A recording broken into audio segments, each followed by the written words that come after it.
आज की ज़ेन कथा शुरू करते हैं। ओनामी का अर्थ होता है विशाल लहरें। मीजी काल के प्राथमिक दिनों में ओनामी नाम का एक पहलवान था। ओनामी बहुत बलिष्ठ था और कुश्ती की कला का ज्ञाता भी। व्यक्तिगत अभ्यास में वह अपने गुरु को भी पछाड़ देता, लेकिन सार्वजनिक चुनौतियों में उसके अपने शिष्य भी उसे धूल चटा देते थे। ओनामी ने सोचा कि उसे किसी ज़ेन गुरु की सहायता लेनी चाहिए। हाकुजो, एक घुमक्कड़ ज़ेन गुरु, संयोग से पास के छोटे मंदिर में ही ठहरे हुए थे। अतः ओनामी उनके पास गया और अपनी समस्या बताई। ज़ेन गुरु ने कहा, तुम्हारा नाम विशाल लहरें है। गुरु ने सलाह दी कि आज रात तुम इस मंदिर में रुको।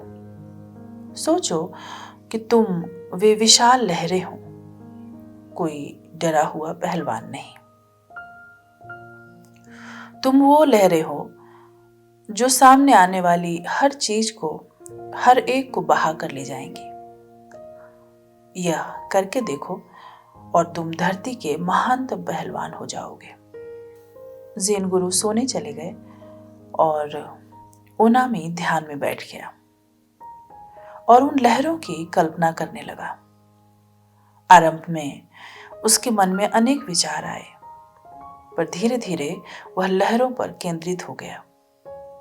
जैसे जैसे वह ध्यान करता गया, लहरें बड़ी होती गईं और मूर्ति सम्मुख रखे फूल उसमें बहने लगे। यहाँ तक कि उस मंदिर की जो बुद्ध की मूर्ति थी वह भी बह गई। भोर होने तक उस मंदिर के स्थान पर एक विशाल समुद्र की चढ़ती उतरती लहरें थी। सुबह हुई और गुरु ने ओनामी को ध्यानस्थ देखा। उसके चेहरे पर हल्की मुस्कान थी। उसने ओनामी का कंधा थपथपाया।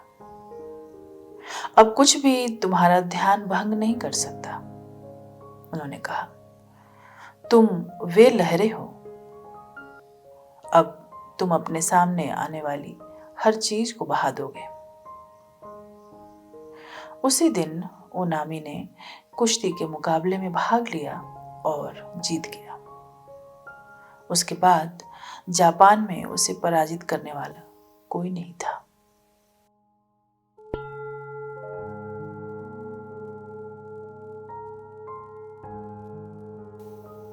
आज की यह ज़ेन कथा पूरी हुई। किसी भी सद्गुरु के साथ वैज्ञानिक विधियों से हम बहुत सारा समय, अवसर और अपनी ऊर्जा को बचा सकते हैं। कई बार तो कुछ ही क्षणों में इतना विकास संभव हो जाता है जितना कि जन्म जन्म तक भी संभव नहीं हो पाता।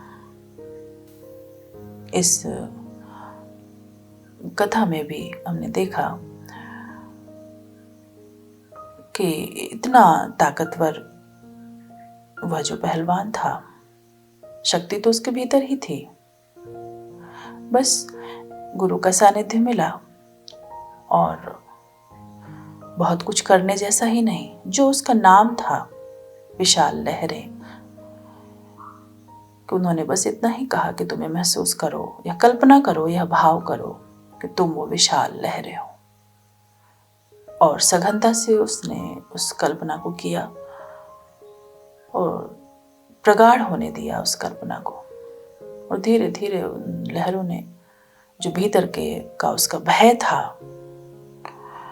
जो एक संदेह उसके भीतर बैठ गया था कि मैं तो जीत ही नहीं सकता, उन लहरों ने इन सभी भाव दशा को दूर कर दिया, फेंक दिया और अंततः कुछ न होने का एहसास, वह शांति, वह सन्नाटा, ध्यान की अवस्था कहें वो सघन मौन, उस शून्य में वह डूब गया। छोटी सी यह विधि उसके लिए कारगर हुई। और हमने कथाओं में सुना है, जापान में जो सामुराई होते हैं, इस तरह की तलवारबाजी है, कई सारी युद्ध की कलाएं हैं कि जहाँ मन को कंसंट्रेट करके और फिर प्रक्रियाओं को किया जाता है। जितने चलते भागते हमारे विचार हैं, उतना ही हम स्थिर होने में, अपने संकल्प को मजबूत करने में मुश्किल आती है।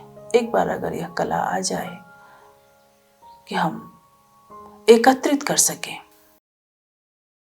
कोई भी जो ध्यान विधि है उसके कुछ अनिवार्य तत्व हैं। विधि कोई भी हो, पहली एक विश्रामपूर्ण अवस्था, मन के साथ कोई संघर्ष नहीं, मन पर कोई नियंत्रण नहीं, कोई एकाग्रता नहीं। दूसरी बात, जो भी चल रहा है उसे बिना किसी हस्तक्षेप के बस शांत सजगता से देखना, शांत होकर। और तीसरी बात, बिना किसी निर्णय और मूल्यांकन के, अर्थात विश्राम, साक्षित्व और अनिर्णय की अवस्था।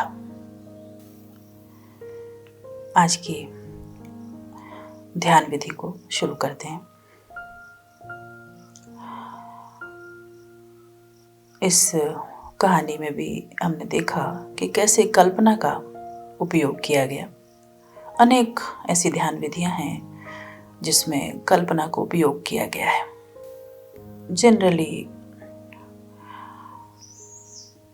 जो यह शब्द है कल्पना, ऐसा लगता है कि यह कुछ व्यर्थ की बात है,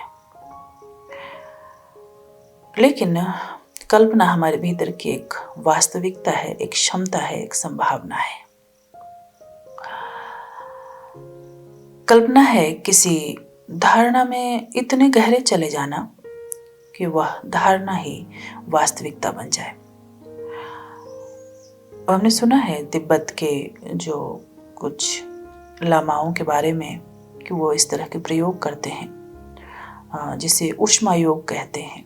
कि सर्द होती है रात, बिल्कुल टेम्परेचर -डिग्री में होता है, बर्फ गिर रही होती है, और जो तिब्बती लामा होते हैं खुले आकाश के नीचे खड़े होते हैं, कपड़े भी नहीं, और सिर्फ एक छोटी सी विधि का अभ्यास करते हैं।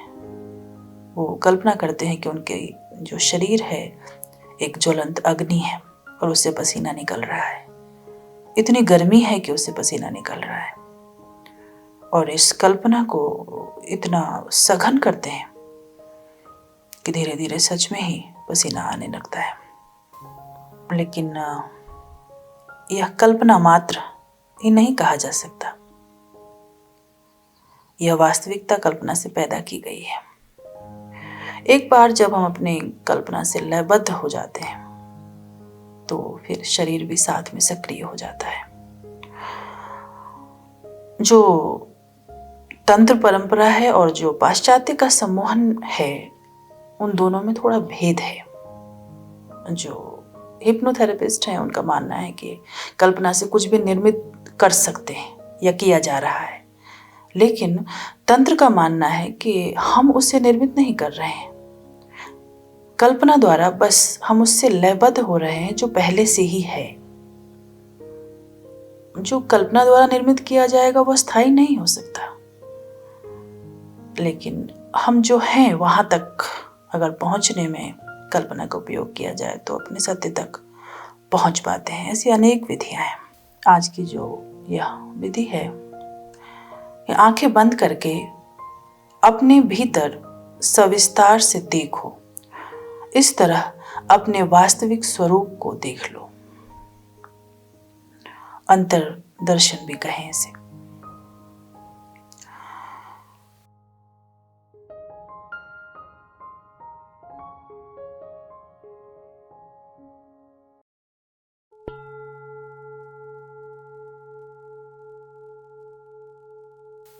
शरीर को बिल्कुल आराम से कर लें, किसी शांत जगह पर ही बैठें जहाँ अच्छा हो कि कोई बहुत शोर शराबा न हो, ज्यादा कुछ नहीं, आंखें बंद करना है और सिर्फ ऊपर से आंखें बंद करना ही पर्याप्त नहीं। पूरी तरह आंख बंद करने का अर्थ है कि आंख बंद करके उनकी सब गतियों को रोक देना। नहीं तो आंखें वह सब देखना जारी रखेंगी जो बाहर का है। तो इस तरह से आंखें बंद कर लें, कोई बाह्य विषय, कोई उसकी अंतर छाया बिल्कुल नहीं हो, मात्र एक रिक्त अंधकार, जैसे अचानक अंधे हो गए। न सिर्फ केवल बाह्य वास्तविकता के प्रति, बल्कि स्वप्न सत्ताओं के प्रति भी। थोड़ा इसका अभ्यास करना पड़ता है, एक लंबे समय की जरूरत पड़ती है, अचानक नहीं होता, लेकिन थोड़ा अगर प्रयास करें तो निश्चित रूप से इस विधि का हम उपयोग कर सकते हैं। तो आंखें बंद हैं और भीतर से हमने आंखों की सारी हलन चलन को रोक दी है, कोई गति नहीं होने देनी है। अनुभव करें कि कोई गति नहीं है। जैसे ही हम आंखों की बिल्कुल गति को रोक देते हैं, अचानक यह बोध होना शुरू होता है कि स्वयं के भीतर देख रहे हैं। तो यह कल्पना करें कि मैं भीतर, अपने स्वयं के भीतर झांक रहा हूं, देख रहा हूं।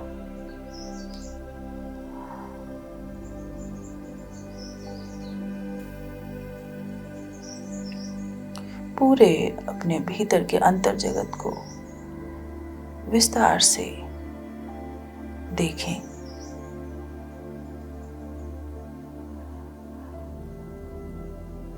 यह कल्पना कि मैं भीतर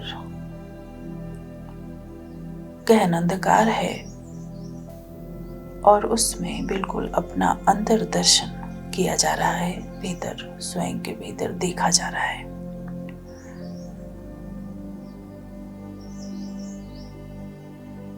अब भीतर ही भीतर हम एक एक अंग पर अपनी गति को करेंगे। पैर के अंगूठे से शुरू करेंगे।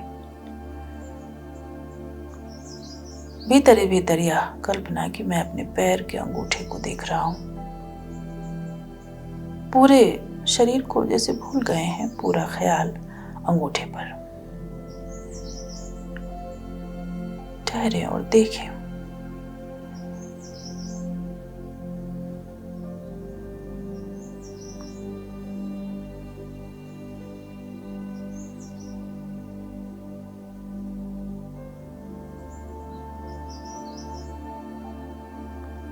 धीरे धीरे फिर ऊपर, पैर से ऊपर, आहिस्ते आहिस्ते अपने शरीर के एक एक अंग पे भीतर से ही जैसे अपनी दृष्टि डाल रहे हैं और धीरे धीरे ऊपर।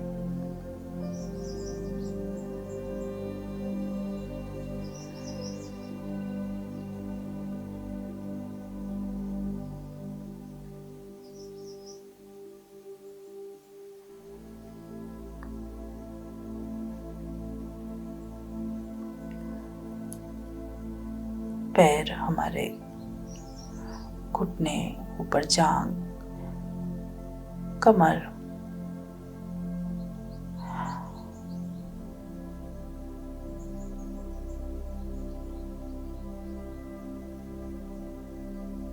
पेट के पास धीरे धीरे ऊपर, सीना, कंधे, गर्दन, चेहरा,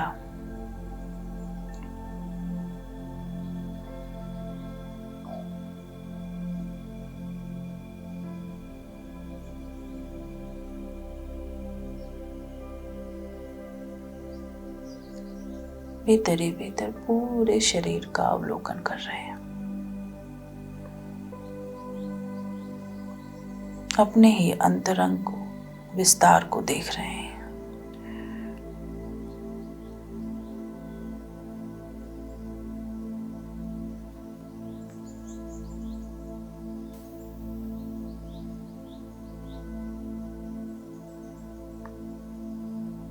धीरे धीरे जितनी ये कल्पना सघन होती जाती है,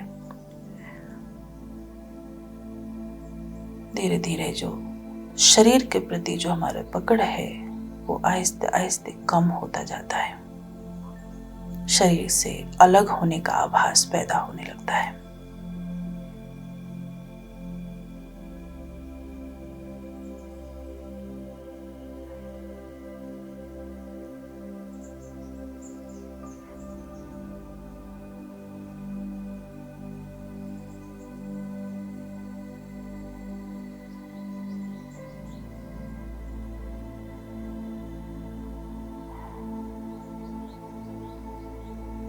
जैसे ही यह धीरे धीरे दिखाई देने लगता है कि बिल्कुल मैं देखने वाला हूं, तो यह भ्रांति मिटनी शुरू होती है कि हम शरीर मात्र हैं। धीरे धीरे जारी रहे यह कल्पना।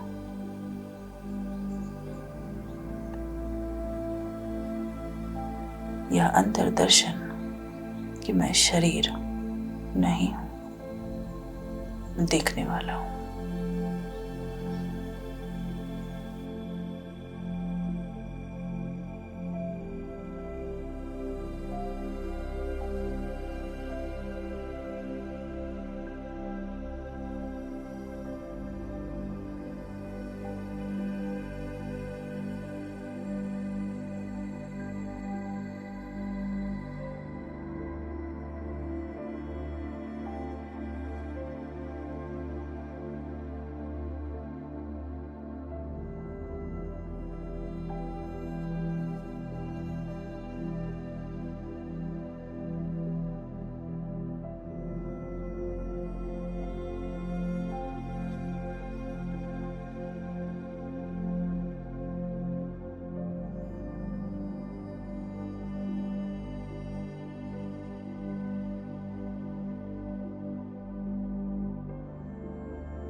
इस विधि का यह पहला भाग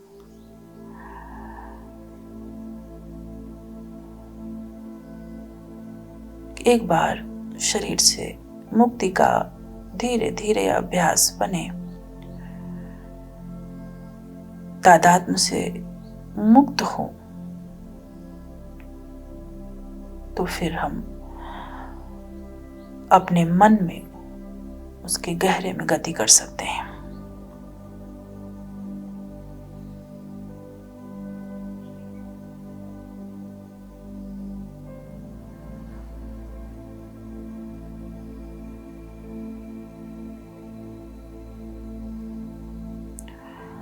तो मन में प्रवेश करने का भी वही अर्थ है जो अर्थ अंतरंग को विस्तार से देखने का है।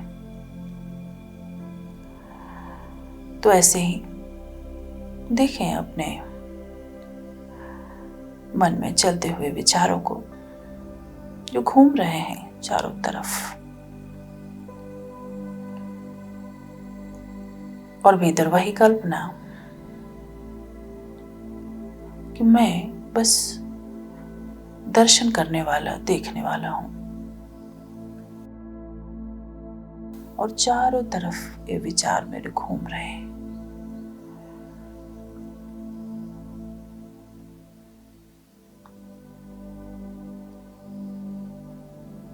कोई रोक नहीं लगानी है, अपना कोई चुनाव नहीं करना है, अच्छा या बुरा, शुभ या अशुभ। जो भी विचार आ रहे हैं, जा रहे हैं, यह कल्पना की बिल्कुल मैं मध्य में हूं।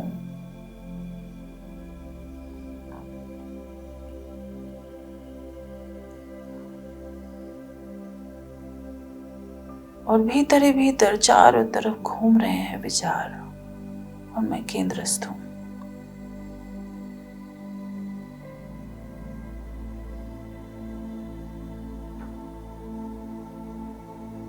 देखते देखते धीरे धीरे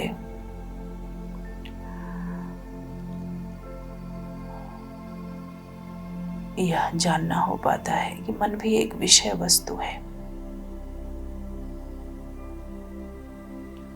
और यह जो मन को देख रहा है वो मन से भिन्न है और अलग है।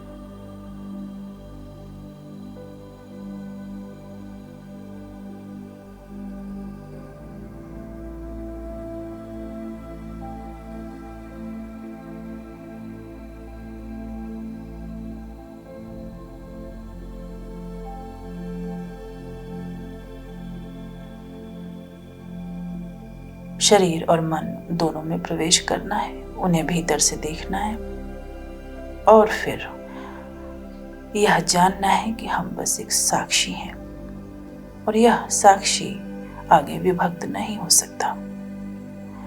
यही साक्षी हमारा अंतरतम मर्म है, साक्षी ही हम हैं।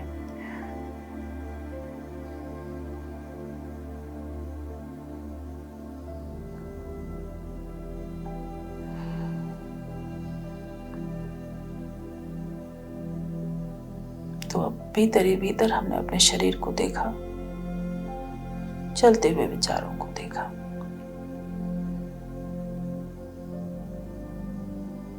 और बस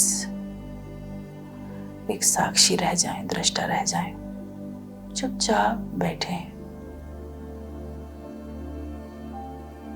कुछ न करना, जस्ट सिटिंग।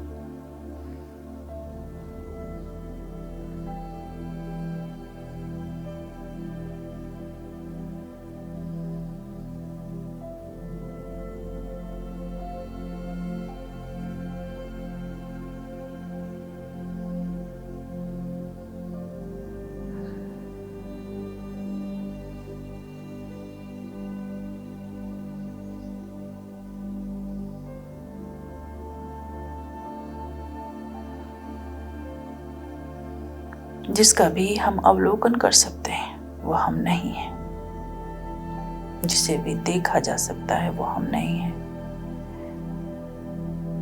जो भी हमारे बोध का विषय बन जाता है वो हम नहीं है।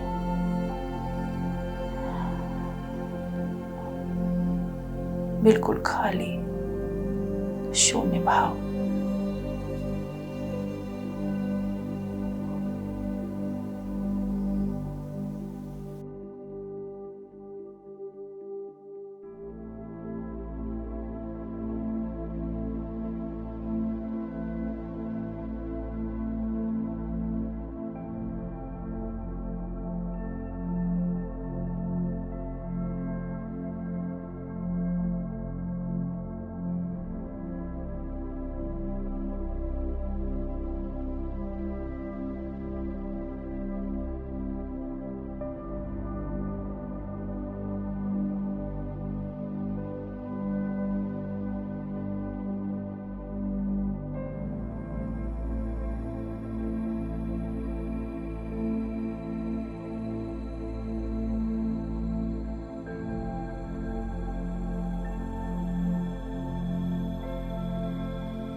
आज की ये विधि पूरी हुई।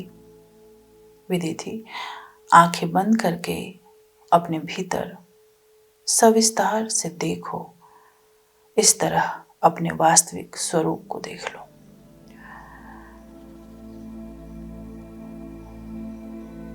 एक दिन में यह संभव नहीं हो पाता, क्योंकि इतने सतत चलते हुए हमारे विचार हैं, इतनी क्रियाओं से हम भरे हैं कि अक्रिया में प्रवेश करना इतना आसान नहीं होता। लेकिन अगर हम कोई भी विधि को थोड़ा समय दें तो फिर वो अपना काम करती है। कभी यूं भी 10 मिनट का भी समय मिल रहा हो, 15 मिनट का भी समय मिल रहा हो, बैठ गए आंख बंद करके और बस यह भाव कि मैं आंतरिक अवलोकन कर रहा हूं शरीर, और इतना गहन हो जाए वो अवलोकन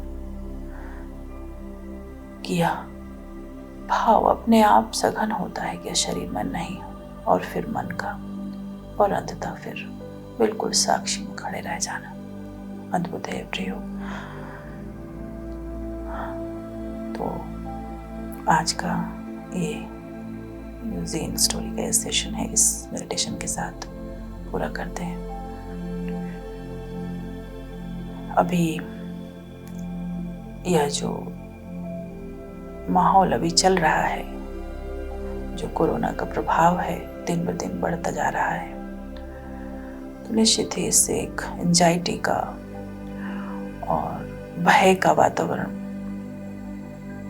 बन रहा है।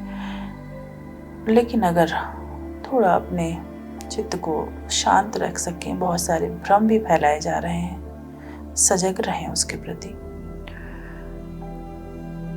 और निश्चित रूप से जो ये ध्यान विधियां हैं अपने को स्थिर करने के लिए, शांत करने के लिए बहुत उपयोगी हैं। तो आशा करती हूँ कि यह आपके लिए उपयोगी होगा। Thank you very much. अगली ज़ेन स्टोरी के साथ फिर मिलेंगे।